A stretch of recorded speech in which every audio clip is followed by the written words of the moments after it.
آیت اللہ دستغیب اپنی کتاب کے اندر لکھتے ہیں کہ میں حج پہ مسافرت میں تھا تو ایک شخص کویت سے آیا ہوا تھا، اس نے یہ واقعہ بیان کیا کیونکہ بہت عبادت گزار تھا، پرہیزگار تھا. اس نے کہا کہ میں اپنے علاقے میں کویت کے اندر ایک دن خواب میں نے دیکھا کہ میں ایک جگہ سے گزر رہا ہوں، یقیناً جنت کی جگہ ہے، ایک محل بنا ہوا ہے، اس محل پہ ایک نام لکھا ہوا ہے. کہتا جس کا نام لکھا ہوا تھا میں جانتا تھا، وہ شخص محلے کا تھا. اس کی اس محل کی ہیبت کو دیکھ کر، اس کے کام کو دیکھ کر میرے دل میں رشک پیدا ہو گیا کہ کیا مقام ہے اس شخص کا.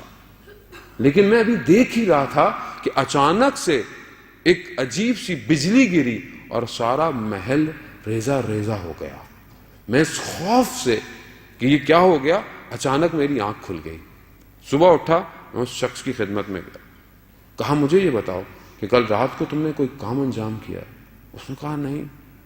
اس نے کہا میں قسم دیتا ہوں ایک راز ہے میرے پاس، میں تمہیں بتاؤں گا، مجھے بتاؤ تم نے رات کو کیا کیا. کہتے رات کو میں اپنی والدہ کے ساتھ کسی بات پر تلخ کلامی ہو گئی، بات اتنی بڑی کہ مجھے اپنی والدہ کو تھپڑ لگانا پڑ گیا.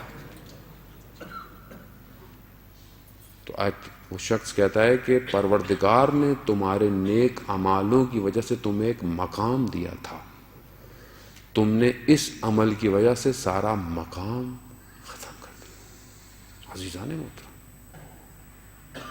ہمارے لیے تو چھوٹی سی بات ہے، کیونکہ برزخ دیکھ نہیں رہے ہم لوگ، ہمیں نظر نہیں آتی برزخ.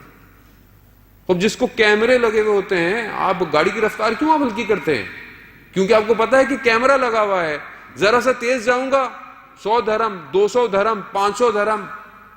کیوں؟ کیونکہ آپ کو علم ہے کہ کیمرہ آپ کو دیکھ رہا ہے. مگر خدا کی دستگاہ ہمیں 24 گھنٹے دیکھ رہی ہے، ہمیں علم نہیں ہے.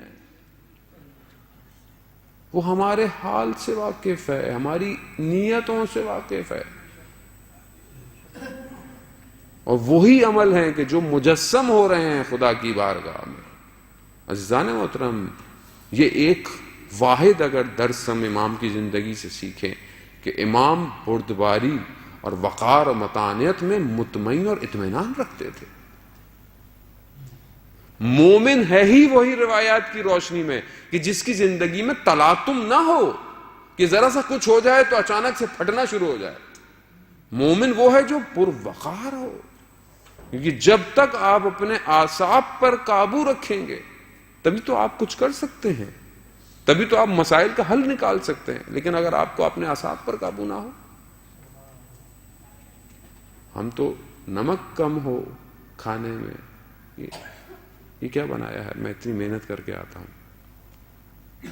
ماں باپ تو ہم لوگ، آپ پرانے لوگ، آپ کو کیا پتا. تو قرآن نے قرآن نہیں جانتا تھا کہ کیوں بولا کہ اپنے والدین کے ساتھ احسان کرو، نیکی سے دیکھو. عزیزان محترم، ہمارا سب سے بڑا مسئلہ، ہم بہت نمازیں پڑھتے ہیں، بہت عمل کرتے ہیں، لیکن یہ جو اطراف کی چیزیں ہیں یہ سارے اعمالوں کو کھینچ لیتا ہے. تبھی تو دل مضطرب ہے، ہر وقت اطمینان نہیں ہے، پریشان ہے.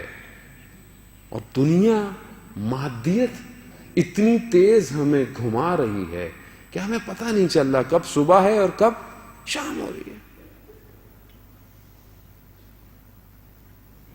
ائمہ نے اپنی زندگی میں جو درس دیے ہیں وہ یہی ہیں تاکہ ہم اپنی زندگیوں کو ان کی طرف لے کے جا سکیں، آگے بڑھ سکیں.